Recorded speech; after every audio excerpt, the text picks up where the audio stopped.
महापरमहंसाय स्वादित चरण कमल चिन्ह मकरंदाय भक्तजन मानस निवासाय श्री रामचंद्राय नमः।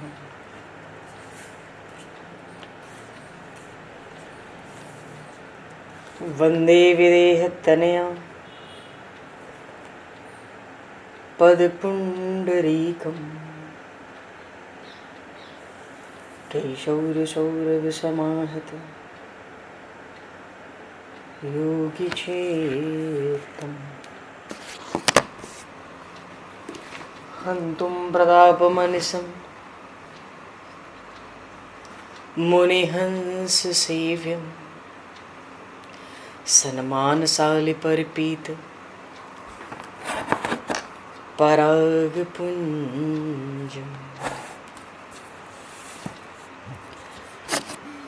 यत्र यत्र रघुनाथकीर्तनं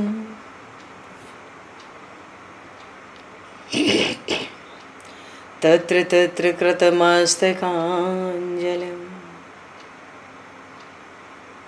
बाष्पवारि परिपूर्णलोचनं मारुतं नमत राक्षसान्तकं कुन्द इंदुसमदेह उमारमण करुणायन जाहि दीन परनेह करहु कृपा मर्दन मयन।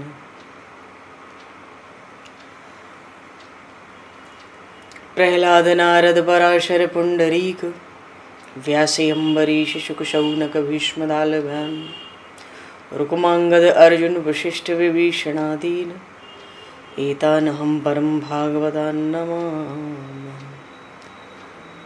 श्री सीतानाथ समारंभां श्री रामानन्दार्य मध्यमाम् अस्मदाचार्य पर्यन्तां वन्दे गुरु परम्पराम्।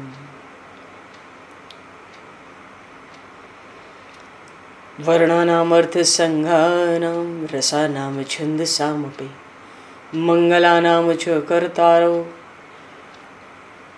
वन्दे वाणी विनायकौ।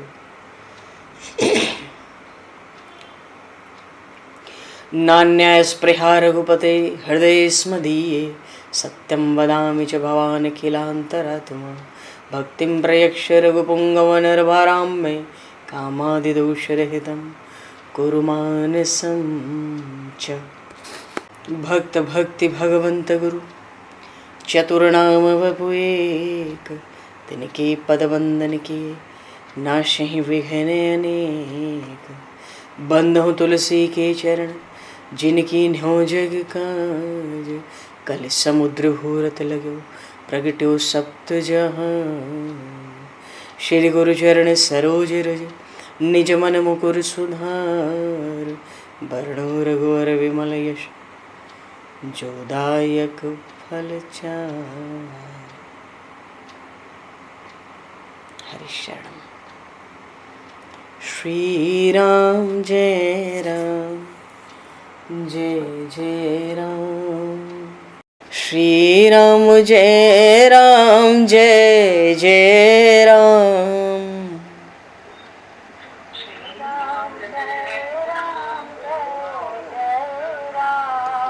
श्री राम जय राम जय जय राम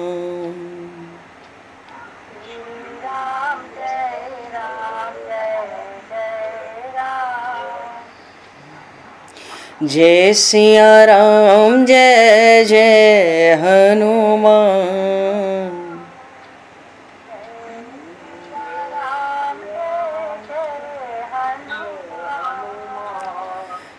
श्री गुरु रामानंद भगवान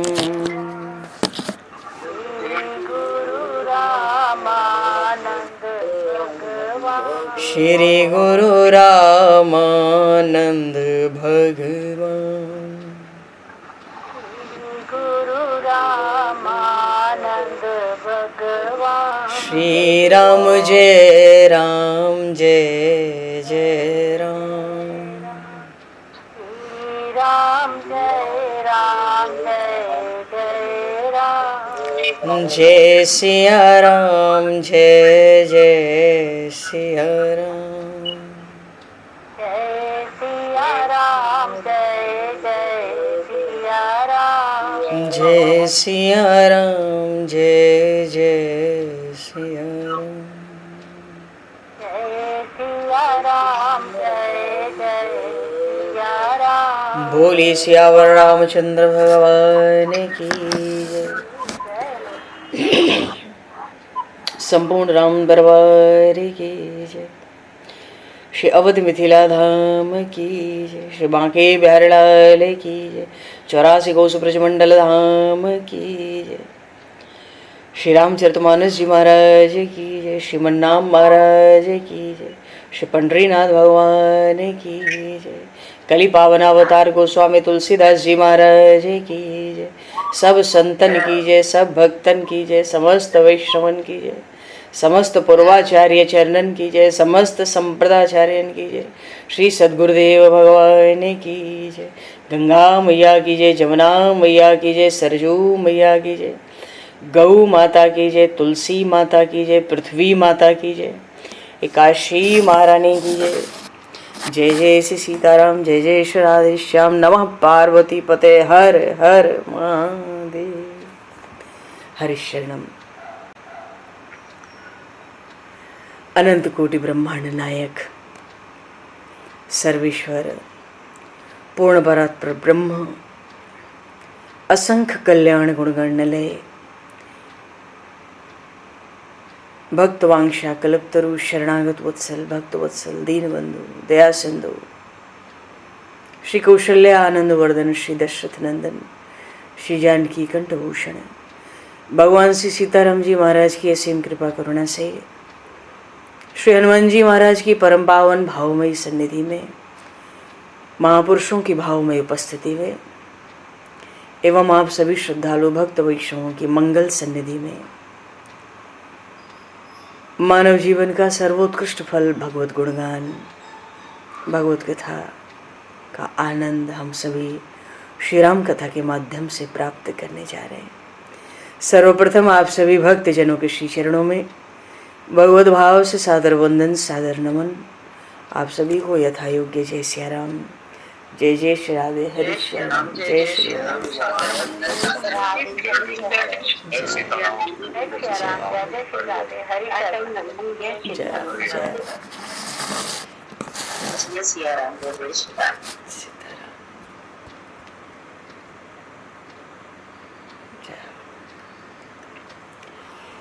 श्री रामचंद्र चरणों मनसा स्मरामि। श्री रामचंद्र चरणों वचसा गृणामि। श्री रामचंद्र चरणों सरसा नमामि। श्री रामचंद्र चरणों शरणं प्रपद्ये। माता रामो मत्पता रामचंद्रः, स्वामी रामो मत्सखा रामचंद्रः, सर्वस्वं मे रामचंद्रो दयालुर, नान्यम जाने नैव जाने न जाने।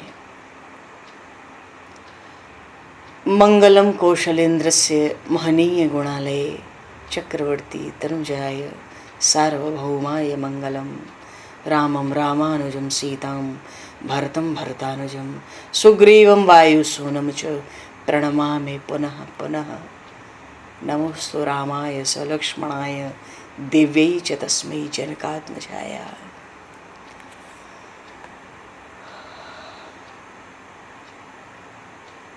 हरि शरणम। श्री राम माँ कौशल्या से विदा लेने आए, विदा मांगी, आशीर्वाद लिया। माँ बड़ी व्याकुल होती है। सुन सुत श्याम राम कहाँ जइयो, रही चरणन लपटाए। जननि दो नरखि बदन पाछे पछतइयो। सुन सुत श्याम राम कहाँ जइयो। माँ कौशल्या अपने परम अविराम पुत्र से पूछती है, श्री राम सुनो, बेटा तुम कहाँ जाओगे? इतना कहते ही माँ इतनी व्याकुल हो गई, बेटा तुम जाओगे कहाँ? माँ कौशल्या प्रभु के चरणों से लिपट कर रह गई। मनो कहती है, अब हमारा मुख देख लो, हमारे जीवन की आशा नहीं है। माता का भली प्रकार दर्शन कर लो श्री राम, नहीं तो पीछे बहुत पछताओगे।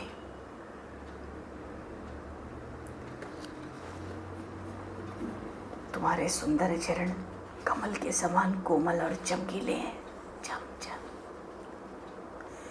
वन में गर्मी के दिनों में, सूर्य की प्रचंड धूप में, जलती भूमि में चलने में कितना कष्ट पाओगे।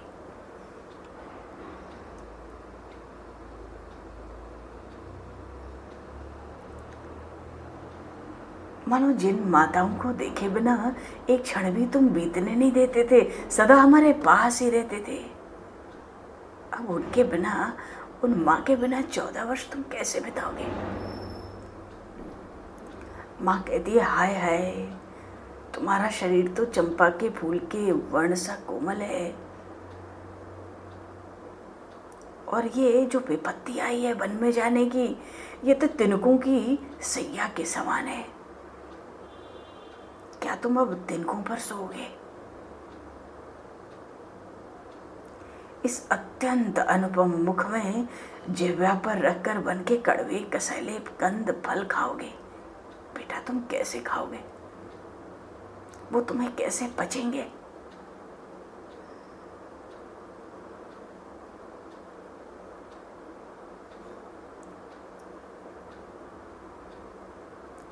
मुझे तो लगता है राम, तुम अपने मन का मोह छोड़कर, मन का स्नेह छोड़कर शंकर जी के लिए जो उचित आभूषण है ना, भस्म आदि, उनसे सजाकर अब श्री जनक नंदिनी को क्या पर्वत की गुफाओं में बसाओगे?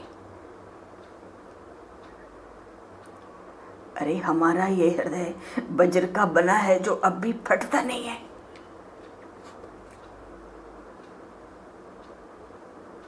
माता तो हाय हाय करती है, छाती पीटती है, बारंबार मूर्छित होती है। हम सबके पालक स्वामी होकर भी तुम अनाथ कहे जाओगे। माँ तो कहती है, बेटा मुझे पता नहीं इस कौशल्या ने क्या अपराध किया है जो इसे पुत्र वियोग का दारुण दुख दोगे।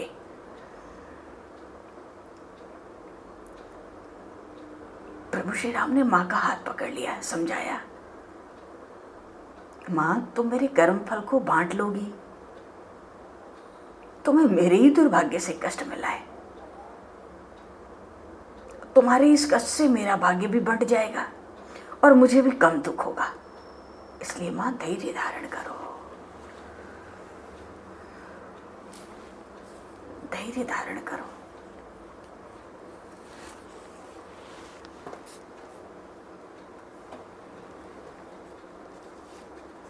माँ से विदा ले ही रहे थे, आशीर्वाद ले ही रहे थे प्रभु।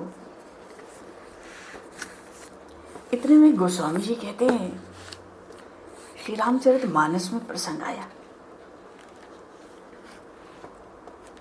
कि इसी बीच माँ से विदा लेते लेते, आशीर्वाद लेते लेते, सुख दुख कहते सुनते, इसी बीच श्री किशोरी जी वहां आए हैं, श्री जी आई हैं, श्री जनक नंदिनी आई हैं। समाचार ते ही समय सुनी, सीय उठी अकुलाई, जाई सासुपद कमल जुग बंदी बैठे सिर नाई।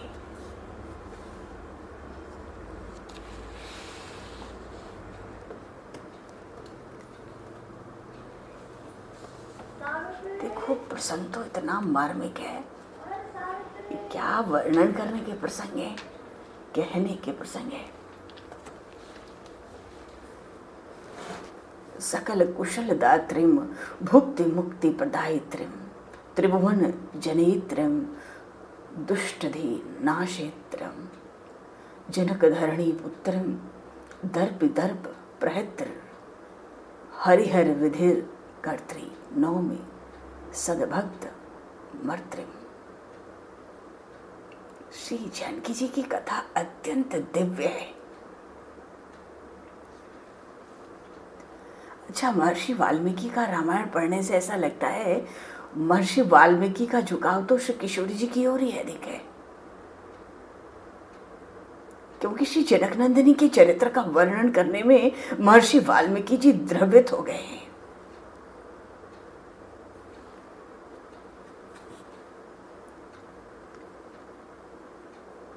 महर्षि वाल्मीकि ने तो रामायण में यह भी कहा कि रामायण में राम जी का नहीं, श्री जानकी जी का, श्री सिया जी का चरित्र मुख्य है। रामायण से श्री जानकी जी का चरित्र निकाल दें तो रामायण के राम में कोई सीताराम राम राम सीताराम राम राम सीताराम राम राम सीताराम राम राम कृतस्नम रामायणम काव्यम सीतायाश्चरितम महत्। रामायण जी ने तो महर्षि वाल्मीकि जी ने तो ऐसा कहा ही नहीं कि रामायण रामचरित्र है। वाल्मीकि जी तो कहते हैं कि रामायण श्री सीता चरित्र की कथा है।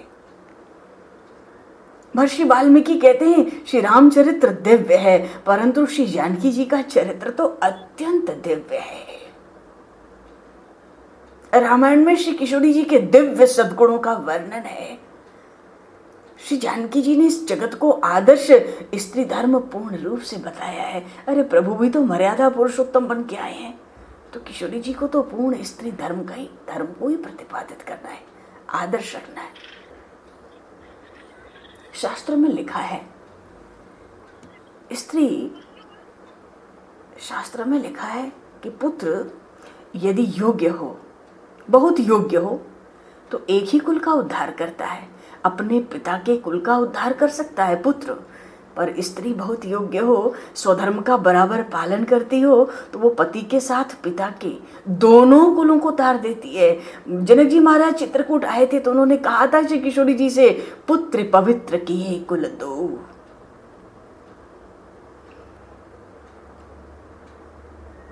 श्री रामचरित्र में श्री जनकनंदिनी का चरित्र विशेषता इसी प्रसंग से आरंभ होता है।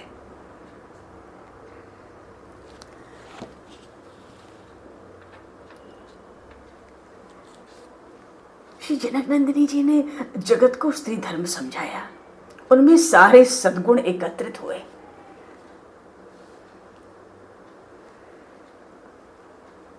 रामायण में लिखा है कि राम जी को कभी कभी क्रोध आ जाता था। राक्षसों के साथ राम जी युद्ध करते थे, उस समय कभी कभी उनकी आंखें लाल हो जाती थी, पर मां जानकी को तो जीवन में कभी क्रोध आया ही नहीं। श्री जी तो जीवन में कभी भी ऊंचे स्वर में बोली नहीं। श्री सीता जी, माता तो अतिशय मधुर बोलती है, उनमें तो कर्कश को सुनने की भी शक्ति नहीं है, अत्यंत मधुर बोलती है।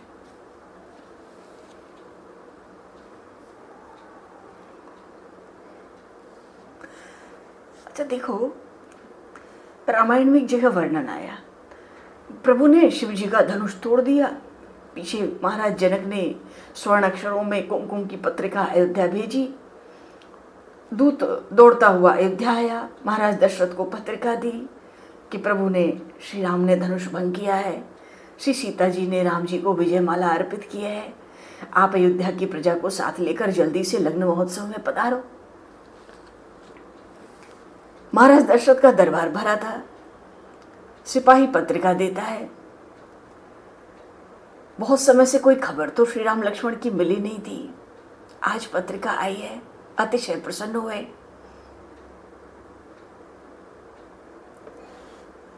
प्रसन्न हुए कि श्री सीता जी ने जयमाला अर्पण की मेरे राम को। बात यह, महाराज दशरथ ने श्री जानकी जी की पहले से ही बहुत प्रशंसा सुन रखी थी और वही सीता जी पुत्रवधू बने। महाराज दशरथ उस समय दरबार में सोचते हैं, अरे इससे बड़ा क्या फल मिल सकता है मुझे, इससे बड़ा मेरा भाग्य क्या हो सकता है, वो सीता जी मेरी पुत्रवधू बने। महाराज प्रसन्न हो गए, हाथ गले का हार उतारा और दूत को देने लगे बख्शिश। उसने हाथ जोड़ दिया, महाराज हम कन्या पक्ष के हैं, हम आपके घर का पानी भी ग्रहण नहीं करेंगे, हार लेना तो हमारे लिए कहीं से उचित नहीं है। महाराज को आश्चर्य हुआ। उन्होंने कहा, अरे सीता तो जनक महाराज की कन्या है, तुम तो सेवक हो, सेवकों को लेने में तनिक भी बाधा नहीं है, तुमको लेना ही चाहिए। मैं बहुत खुश हूं, मैं बहुत आनंदित हूं, तुमको दे रहा हूं, तुम लो।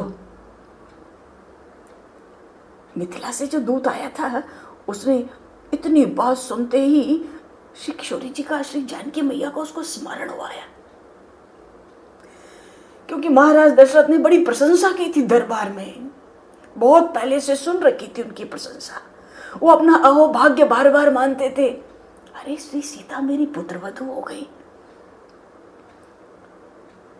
उस दूत को भी स्मरण हो आया श्री जानकी जी का, उसकी आंखें नम हो गईं, उसका हृदय पिघल गया। उसने दोनों हाथ जोड़े पूरे दरबार में अयोध्या के, महाराज मैं नौकर हूं, ये तो सच है, पर मैं आपसे अधिक क्या कहूं। हमारी श्री शिवाजी ने वो हमें कभी घर में नौकर की तरह रखा ही नहीं। मैं उम्र में उनसे बहुत बड़ा हूं ना, इसलिए उन्होंने मुझे पिता के समान ही माना। श्री जनकनंदिनी तो राजकन्या है, अरे घर के नौकरों के साथ उनका प्रेम ऐसा विशुद्ध है, महाराज मैं कह नहीं सकता। वे हमारी पुत्री हैं, अपनी कन्या की मैं क्या प्रशंसा करूं वर के घर में, ये तो आपके घर आने के बाद ही आपको पता चल जाएगा। वो आप सबको बहुत सुखी करेंगी, महाराज वो बहुत लायक हैं। वो दूत एकदम भाव से विह्वल हो गया था राज दरबार में। घर के दास दासियों से भी श्री सियाजू का हमारे बड़ा व्यवहार, बड़ा प्रेम का है। वो नौकरों का भी कभी किसी का वो तिरस्कार, अरे वो एक तृण का भी तिरस्कार नहीं कर सकती, वो ऐसी करुणामयी दयामयी है। और रामायण में लिखा भी है, श्री सियाजू जब जनकपुर छोड़कर अयोध्या जाने लगी तो घर के सब दास दासी भी दाढ़ मार के रो पड़े, कोई इधर गिरता कोई इधर कूदता, पशु पक्षी तक रोने लगे। तो श्री किशोरी जी के वियोग में घर के दास दासियों की क्या स्थिति होगी। अरे जो पशु पक्षियों को जिनका वियोग सहन नहीं होता, ऐसा प्रेम श्री जनकनंदिनी का सबके साथ है। बात यह है श्री किशोरी जी बड़ी सरल है, अतिशय सरल, प्रेम की मूर्ति। मर्यादा पुरुषोत्तम श्री राम के साथ आकर श्री किशोरी जी तो श्री जनकनंदिनी पातिव्रत धर्म में अनुपम है। वो महान पतिव्रता है। उनका संयम, उनकी सरलता, उनका पातिव्रत्य जगत में अन्य कहीं देखने को मिल सकता नहीं है।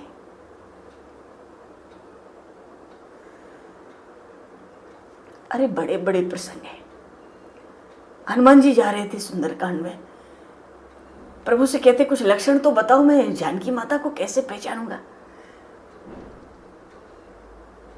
प्रभु ने कुछ लक्षणों का वर्णन किया। वे अतिशय गोरी हैं, उनके केस बड़े सुंदर हैं, आंखें बड़ी दिव्य हैं, न जाने और क्या क्या। हनुमान जी महाराज बोले, महाराज मैं तो ब्रह्मचारी हूं, मैं सम्मुख देखता नहीं और शरीर के लक्षण का ध्यान रख नहीं सकता।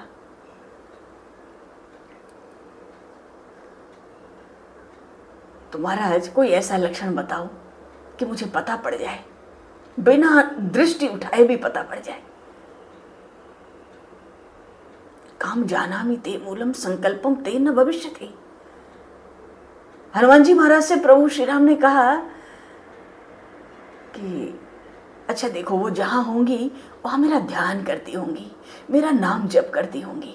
हनुमान श्री सीता जी जहां विराजती होंगी उस घर की दीवारों से भी श्री राम श्री राम श्री राम की ध्वनि निकलती होगी। वो मेरे वियोग में मेरे नाम का सतत जप करती हैं, सतत मेरा ध्यान करती हैं। यदि वो जंगल में होंगी ना तो हर वृक्ष के भीतर से श्री राम श्री राम श्री राम की ध्वनि निकलेगी। वे ही ये सीता जी हैं, ऐसा तुम जान लेना। वो केवल शरीर से नहीं, पंच महाभूत सब राम नाम का जप करते हैं, ऐसा ही समझना। तभी समझना कि वो श्री सीता जी हैं। पृथ्वी जल अग्नि वायु आकाश समग्र सृष्टि प्रभु नाम का स्मरण करती होगी।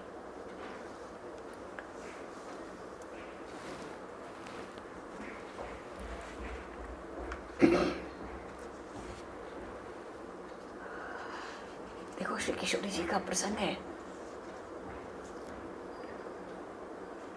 राम जी को तो राक्षसों पर दया नहीं आती। युद्ध हुआ, राक्षसों का संहार करते हैं। क्यों? राम जी के मन में एक ही बात होती, ये राक्षस हैं, अनर्थ करते हैं। इन्होंने ऋषियों मुनियों को, भक्तों को, पृथ्वी को, गाय को, ब्राह्मण को बहुत कष्ट दिया है, असहनीय बड़े लंबे समय से। मुझे इनका विनाश करना है। इसलिए राम जी को कभी कभी युद्ध में राक्षसों पर दया नहीं आई। पर श्री जनक नंदिनी, उनको तो राक्षसों पर भी दया आती है।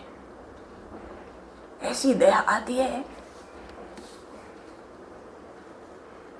हनुमान जी महाराज भी चकरा के गिर गए थे अशोक वाटिका में। ये क्या है? देखो, राम जी की मां तो कौशल्या हो सकती है, पर श्री जानकी जी की मां कौन हो सकती है?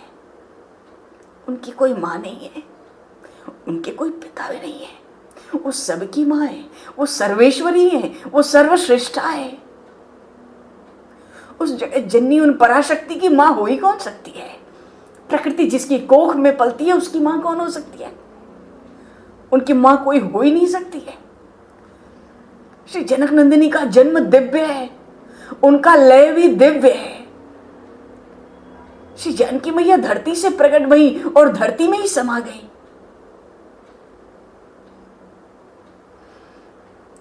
श्री जानकी मैया का प्रयाण अत्यंत मंगलमय है, अत्यंत दिव्य है,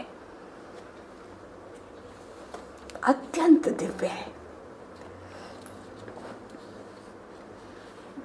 गोस्वामी जी कहते हैं श्री रामचरितमानस में, मां से भेंट की, विदा ली, आशीर्वाद लिया। इसी बीच समाचार ते ही समय सुने, सी उठी अकुलान, जाई सासु पद कमल जुग बंदी बैठे से रुनाए। श्री सीता जी को खबर पड़ी, श्री जनक नंदिनी वहां आई और उनको देखते ही मां कौशल्या के नेत्रों का प्रवाह ऐसा बढ़ गया, ऐसा बढ़ गया। मां ने उनको अपने पास बिठा लिया। मां कौशल्या की ऐसी इच्छा है, श्री सीता जी घर में रहे तो मुझको आधार होगा। मेरे पुत्र को भले वन में दुख हो, सहन करना पड़े, पर ये पराई कन्या जो इस घर में आई है वो दुखी ना हो। मां का हृदय कैसा विशाल है।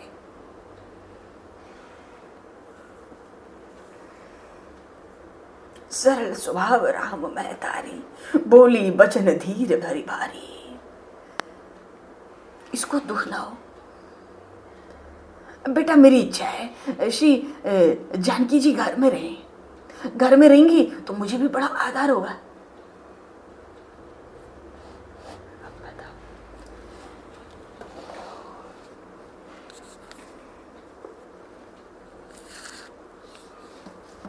प्रभु ने समझाया। पहले आई तो मां कौशल्या ने उनको आशीर्वाद दिया। जब चरण स्पर्श किया उन्होंने, मां कौशल्या व्याकुल हो गई आशीर्वाद देते देते। अति सुकुमार देखिए कुलानी, ये कितनी सुकुमार है। मैं तो आज तक अपने पुत्र को ही सुकुमार समझती थी।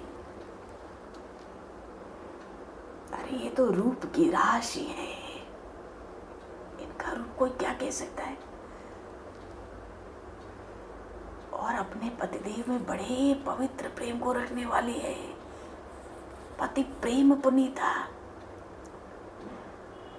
श्री जनक नंदिनी के मन में है, अरे चलन चाहत बन जीवन नाथ हूँ। मेरे जीवन नाथ वन में जाना चाहते हैं और कहीं सुकृति सन हुई है साधु। आज कौन सा पुण्य साथ देगा जो उनके साथ हो लूंगी। हे विधाता, कौन सा पुण्य साथ देगा। अब देखो, इन पर ब्रह्म परमात्मा की आराधनी शक्ति को भी आज पुण्यों को देखना पड़ रहा है। क्यों? क्यों? क्योंकि ये अवतार चरित्र मर्यादा पुरुषोत्तम श्री राम के हैं। यहाँ हठ नहीं चल सकता, अपनी बात किसी की नहीं चल सकती। राम रजाई शीस सबई के। समुद्र हो चाहे आकाश हो, पृथ्वी हो चाहे वायु हो, देव हो चाहे गंधर्व हो, मनुष्य हो चाहे दैत्य हो, सबके सिर पर राम रजाई शीस सबई के। ये तो मर्यादा पुरुषोत्तम श्री राम का अवतार चरित्र है। हर काम मर्यादा में बनेगा। श्री किशोरी जी भीतर भीतर सोचती हैं, कौन सा पुण्य प्रकट हो ये विधाता जो साथ चलने का अवसर हो जाए। क्योंकि बोले भी तो ससुराल में बोले कैसे, मुंह उठा के तो आज तक बोले नहीं किसी से। अब क्या करें? की तनु प्राण के केवल प्राणा। मेरा प्राण मेरा शरीर दोनों इनके साथ जाएगा या केवल प्राण जाएगा और शरीर अयोध्या में छूट जाएगा। विधि कर तब कछु जाए न जाना। उनको भी विचार है, मर्यादा पुरुषोत्तम श्री राम न जाने विधाता क्या करना चाहते मेरे साथ आज। की तनु प्राण की केवल प्राणा।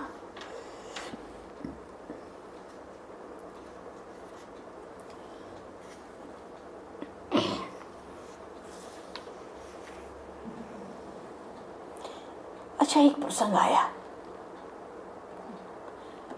तो कहीं भी आया भाव कह लो, जो समझो। एक बात हुई। बात क्या हुई? कथा तो आनंद के लिए है। तदैव सत्यम तदैव मंगलम तदैव पुण्यम भगवत गुणोदयम तदैव रम्यम रुचिरम नवम नवम। श्री सुखदेव जी महाराज भागवत के अंत में कहते हैं, तदैव रम्यम रुचिरम नवम नवम। प्रभु की कथा में भी आनंद ना आए तो कोई जीव में जीव है, वो तो पाषाण है। उसका जीवन उसके लिए भार है। बिना भाव के परमात्मा प्राप्त हो नहीं सकता।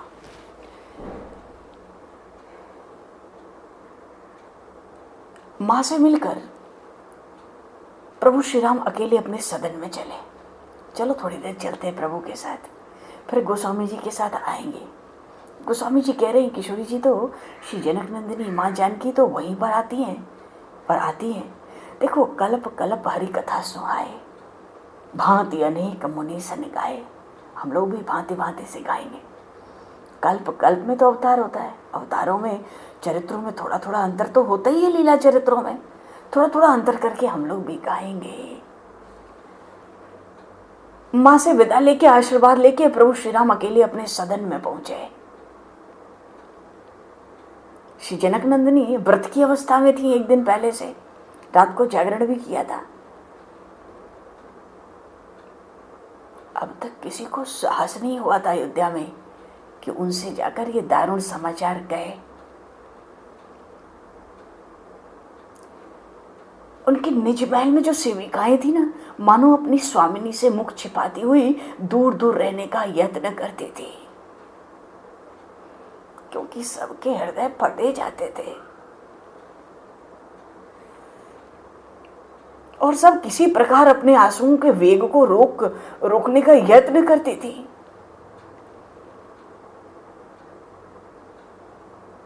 सखियां कुछ एक तो किसी न किसी बहाने चली भी गई थी। हल्की मुस्कुराहट अपने मुखारविंद पर लेके प्रभु श्री राम पहुंचे तो उन वैदेही ने आगे आकर स्वागत किया। ले जाकर सिंहासन पर हाथ पकड़कर प्रभु का बिठाकर उनका चरण प्रक्षालन करने बैठ गई। क्यों? प्रभु पैदल आए, अकेले आए, पीछे लक्ष्मण नहीं दिख रहे, कोई भी नहीं दिख रहा, कोई छत्र चवन लेके भी नहीं है मेरे प्रभु के लिए। कुछ कहती नहीं है। हाथ पकड़कर सिंहासन पर बिठाया। जिस सिंहासन से उठाकर सुमंत्र जी ले गए थे, किशोरी जी वहीं थी। बिठाया, पाद प्रक्षालन करने बैठ गई और चरण धोते धोते प्रभु से कहती हैं, आपके मस्तक पर मुकुट क्यों नहीं है? आप अकेले कैसे आए?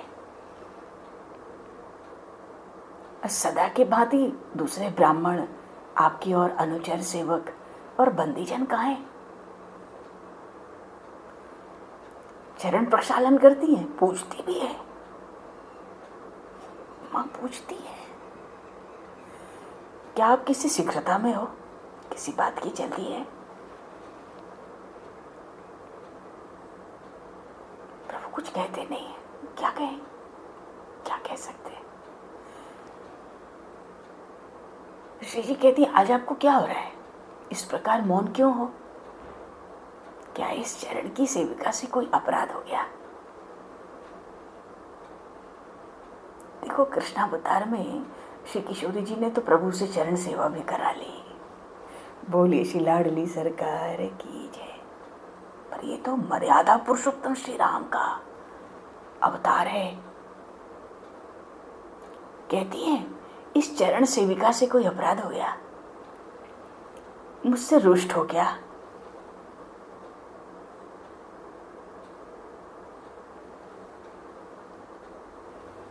प्रभु तो लज्जा से मुंह झुकाए हुए थे, क्योंकि ऐसी भावमयी परम सुकुमारी कुसुम की एक पुष्प की कलिका इतनी विषम बातें कहती है, उसको करनी पड़ती है। प्रभु लज्जा से मुंह झुकाए बैठे थे, चेहरा फीका पड़ गया। श्री जनक नंदिनी की बात, उनके शब्द सुन के चेहरा फीका पड़ गया। क्यों? भक्त का दुख। प्रभु तो भक्त के दुख से दुखी होने वाले हैं। अरे वो तो आनंद गने, आनंदों के आनंद दाता, पर भक्त के दुख से तो बहुत ही विशेष दुखी होते हैं। प्रभु के शरीर में बिल्कुल पसीना आ गया, मुख से कोई शब्द नहीं निकला। क्या कहें किशोरी जी से? श्री जानकी जी कहती हैं, अरे आपका नित्य प्रफुल्लित श्रीमुख कैसा कांतिहीन हो रहा है आज। उन वैदेही ने अपने पति की मुख की ओर देखा। अब हो गया पाद प्रक्षालन, मनो कह दिया हो गया। ऊपर देखा, मुख पर देखा, पर उनके हाथ प्रभु के चरणों में स्थिर थे। मानो प्रभु के दोनों चरणों को अपने कर कमलों में, कोमल कर कमलों में लेके प्रभु के मुखारविंद का दर्शन करती हैं। आपके मुख पर हर्ष क्यों नहीं है? आज तो आपका राज्याभिषेक होना है।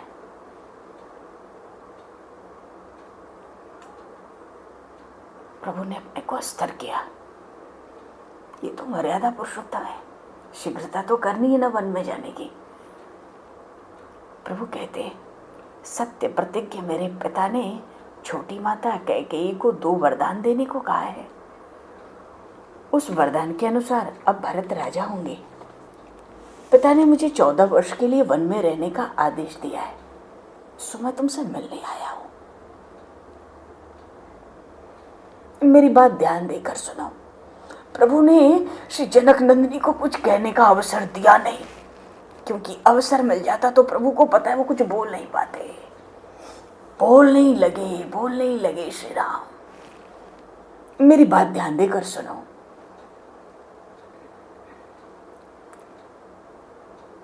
प्रभु को ऐसा भी लगा कि ये विदेह नंदिनी ने मानो मेरी बात का कोई परिहास मान लिया, कि मैं कोई हास परिहास करता हूं, क्योंकि उनके मुख पर कोई व्याकुलता आई नहीं, कोई दुख की रेखा भी प्रकट नहीं हुई। वो तो मुख उठाए हुए प्रभु के मुखारविंद को देखते हुए प्रभु के चरण कमलों को अपने हाथों में रखकर सुन रही थी, जैसे कोई कथा सुन रही थी।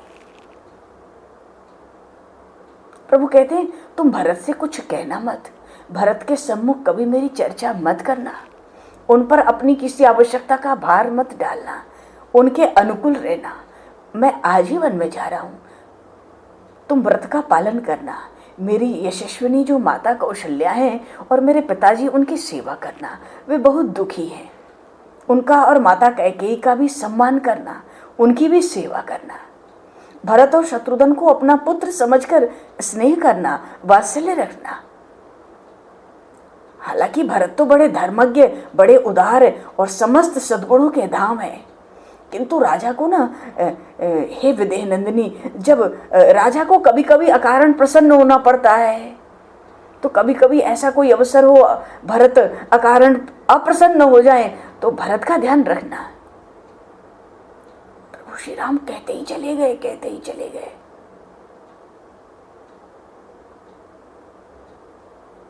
वे जानते थे कि तनिक भी अगर रुक गए बोलने में, यदि जनक नंदिनी बोली तो आवश्यक जो निर्देश देना है वो भी दे पाना संभव नहीं रहेगा। प्रभु कहते हैं मैं माता पिता की सेवा के लिए तुमको यहाँ रखता हूं, उन्हें मेरे वियोग का दुख कम हो इसलिए तुमको यहाँ रखता हूं। 14 वर्ष होते कितने समय में शीघ्र ही अवधि पूर्ण करके तुम्हारे पास लौट कर आऊंगा, तुम मुझे प्रसन्न मन से विदा करो।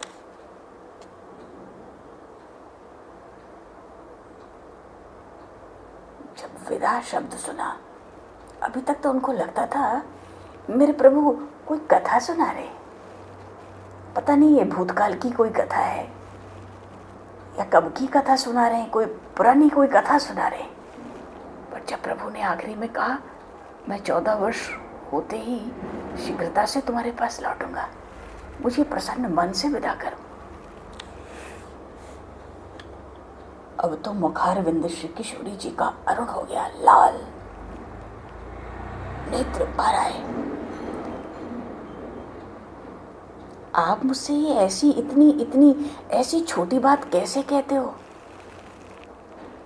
किसी प्रकार अपने को संभाल कर कहती हैं, आप वन में जाओगे तो मैं यहाँ सुख भोगने के लिए रहूंगी।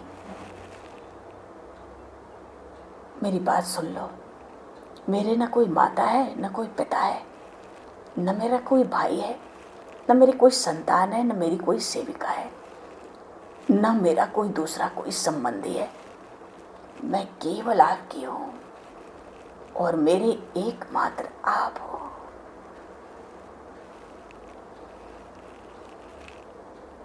मैं केवल आपकी हूं।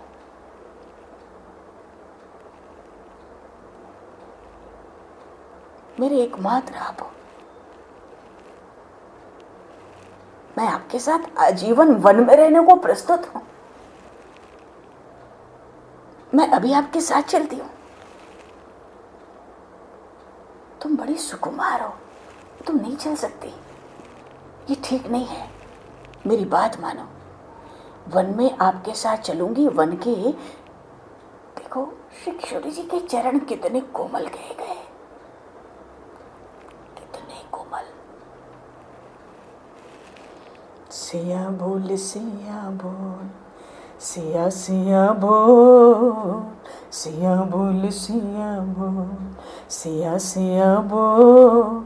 श्री राम राघव रसिकेश बोल, श्री राम राघव रसिकेश बोल। सिया बोल सिया बोल, सिया सिया बोल। श्री राम राघव रसिकेश बोल, श्री राम राघव रसिकेश बोल।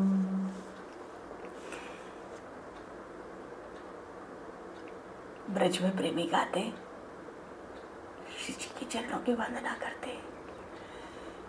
लाडली के चरण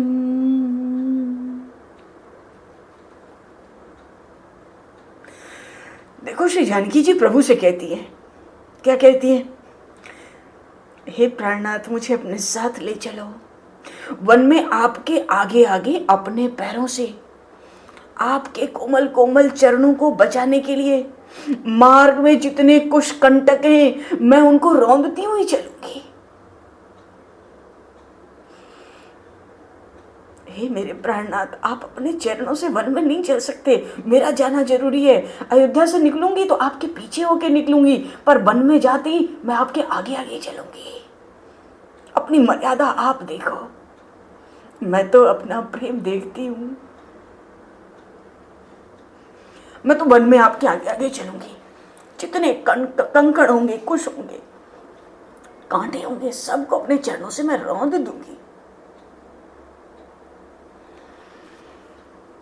मुझे तो केवल आपकी चरण छाया चाहिए।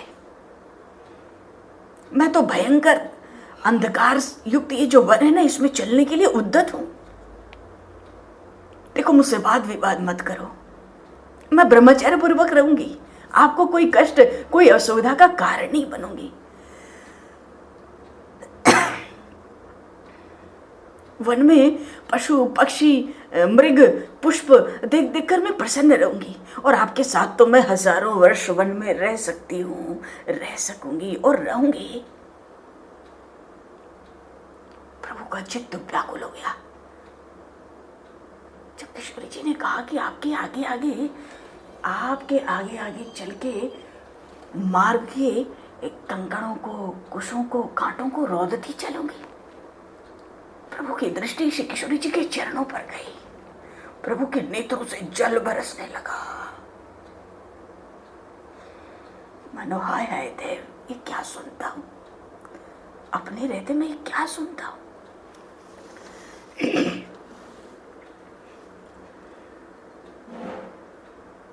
लाडली के चरण, लाडली के चरण, कोमल माखन से भी प्यारे हो, इनकी लेके शरण हो, इनकी लेके शरण, बीते जीवन इन्हीं के सहारे, लाडली के चरण।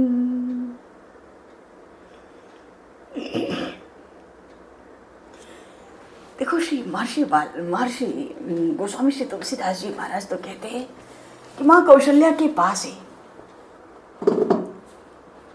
बहुत तरह की रामायण है ना, बहुत रामायण है, आनंद रामायण, पद्म रामायण, आध्यात्म रामायण, वाल्मीकि रामायण, बड़े बड़े सुंदर सुंदर प्रसंग कभी आते हैं, कभी भाव आते हैं। माँ कौशल्या के पास ही आई, और जब आई तो भाव उठा कि अब माँ के सामने क्या बोले, बोल सकती हैं। अपने प्राणनाथ पतिदेव श्री राम को माँ के सामने देखा, बड़ी मर्यादा है, क्या बोले, कभी बोला ही नहीं, माँ के आगे मुंह खोला ही नहीं। गोस्वामी जी तो कहते माँ कौशल्या के कक्ष में श्री किशोरी जी भाग के आई है श्री जनक नंदिनी। की तनु प्राण की केवल प्राण ही जाएंगे कि प्राण के साथ शरीर भी इनके साथ जाएगा। श्री जनक नंदिनी आई तो अपने चरणों के नख से मानो पृथ्वी को खुरदने लगी, अपने शोक को प्रकट करती है, कुछ बोल नहीं पाती है। माँ है, माँ कौशल्या वहां विराजमान है, वो खुद ही इतनी व्याकुल हो रही है। मानो माता पृथ्वी से ही कहती है, देखो मेरे प्राणनाथ मुझे साथ ले जाएं, क्योंकि मैं यहाँ कुछ ज्यादा बोल नहीं सकती उनसे, और अगर नहीं ले गए तो हे माता पृथ्वी, तुमने मुझे जैसे जन्म दिया मुझे फिर स्थान देना, मैं जीवन धारण करूंगी नहीं। जब पृथ्वी को खुदने लगी तो पैरों में जो नूपुर है ना, नूपुर, चारु चरण नख लेखति धरणी, नूपुर मुखुर मधुर कवि बरनी, मनहु प्रेम बस बिनती करही, हम ही सी पद जन पर रही, मंजु बिलोचन मोचत बारी, बोली देखी राम मैं तारी। चरणों की जो नूपुर है वो आवाज करने लगे।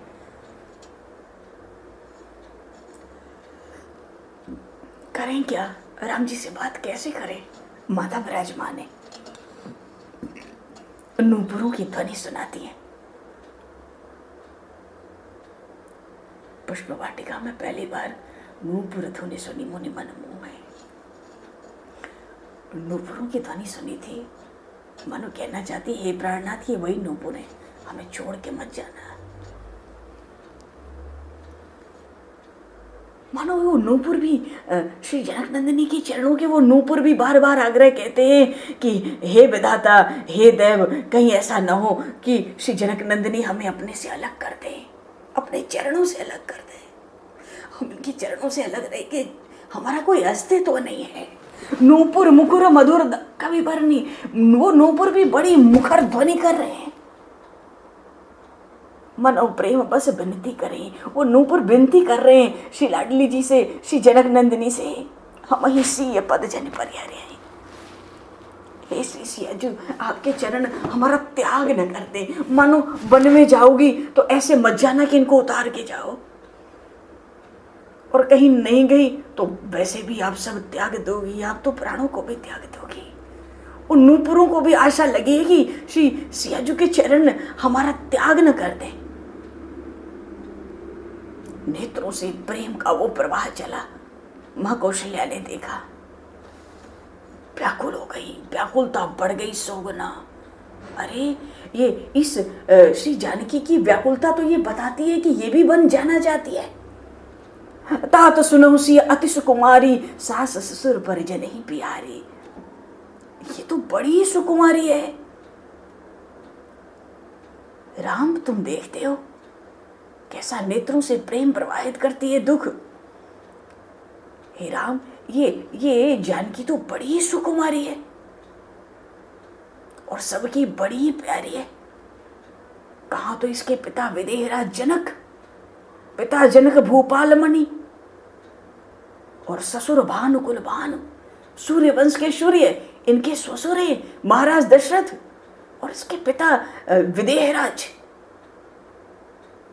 और इसके पति रविकुल कैरव विपिन विदु। चंद्रमा, जो छोटे छोटे जलाशय होते हैं छोटे बड़े, उसमें कुमुद लगते हैं। वो छोटे छोटे कमल नहीं होते हैं, कुमुद होते हैं, थोड़े अलग होते हैं। कमल के पत्ते बहुत बड़े होते हैं, कुमुद के पत्ते भी छोटे होते हैं, थोड़ा अंतर दिखता है, उसको कुमुद कहते हैं।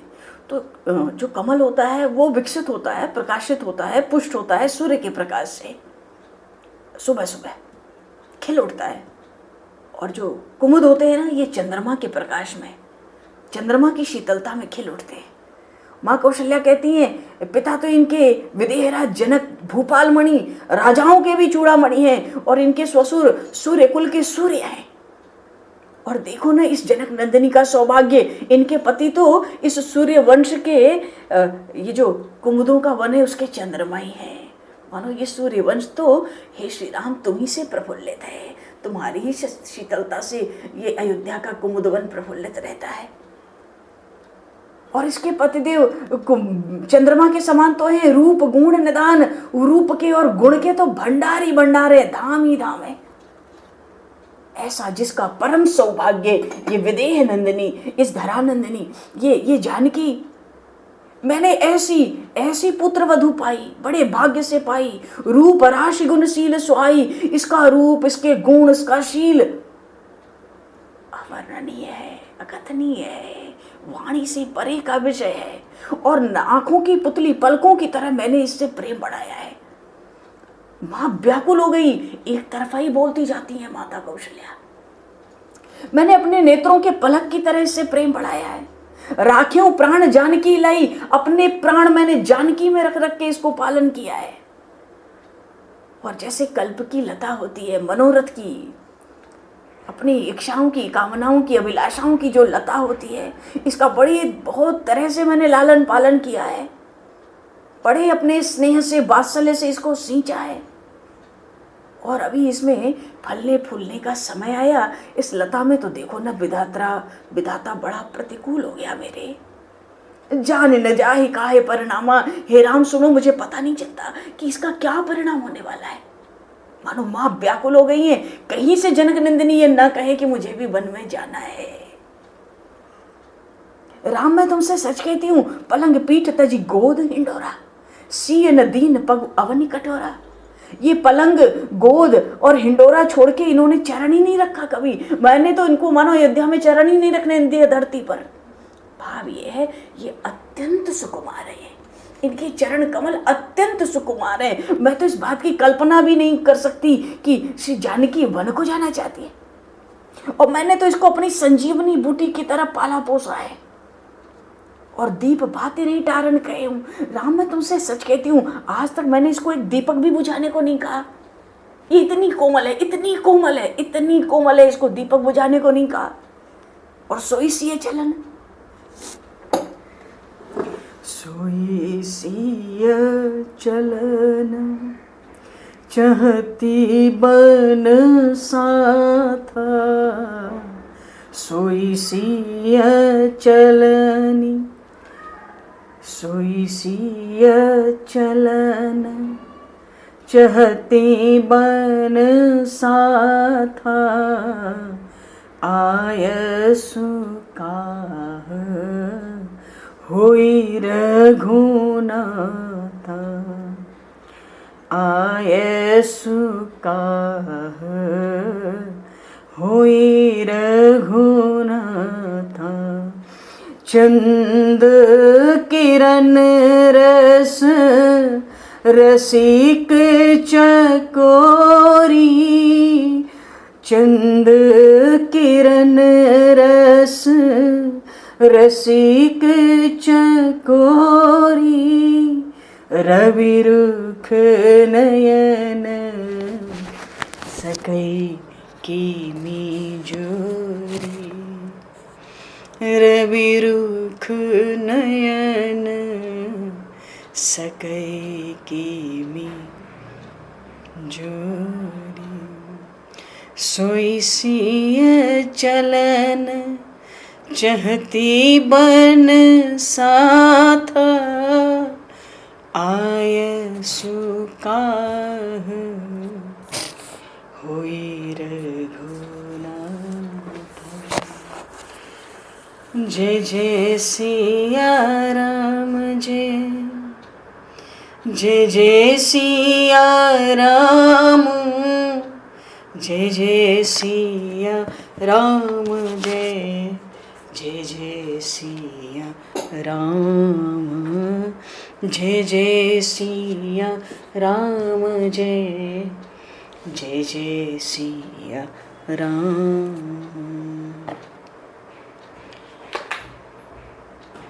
श्री जनक नंदिनी का ये जो प्रसंग है बड़ा विस्तार है। इस प्रसंग का श्री रामचरितमानस में भी गोस्वामी जी ने, क्योंकि प्रसंग ही ऐसा है, प्रसंग ही ऐसा है, इसमें तो 2-3 दिन अभी लगने के हैं मालूम पड़ता है। फिर लक्ष्मण जी का रोष है और फिर वनगमन की प्रार्थना। अभी तो किशोरी जी का ही प्रसंग है श्री जनक नंदिनी। अभी तो माता को शंका है कि जनक नंदिनी बन जाना चाहती है, तो तुम जो आज्ञा करो हे श्री राम, मैं उसको ऐसी शिक्षा दूं। और अपने दिल की बात कह दी, कहीं से जाने योग्य नहीं है, जाने देना नहीं चाहिए। अभी तो माता और कहेंगी, और फिर किशोरी जी कब तक चुप रहेंगी? श्री जनक नंदिनी को भी तो अपनी बात कहनी ही है। और खासकर चलो जी, समय को दृष्टिगत करते हुए 2 पल हम लोग नाम बोलेंगे और वाणी को अभी विराम दिया जाए। आगे का प्रसंग प्रभु प्रेरणा से। सिया बोल सिया बोल सिया सिया बोल सिया बोल सिया बोल सिया सिया बोल हे राम राघव रसिकेश बोल श्री राम राघव रसिकेश बोल सिया बोल सिया बोल। बोलो भैया। सिया बोल सिया बोल सिया बोल सिया सिया बोल श्री राम राघव रसिकेश बोल श्री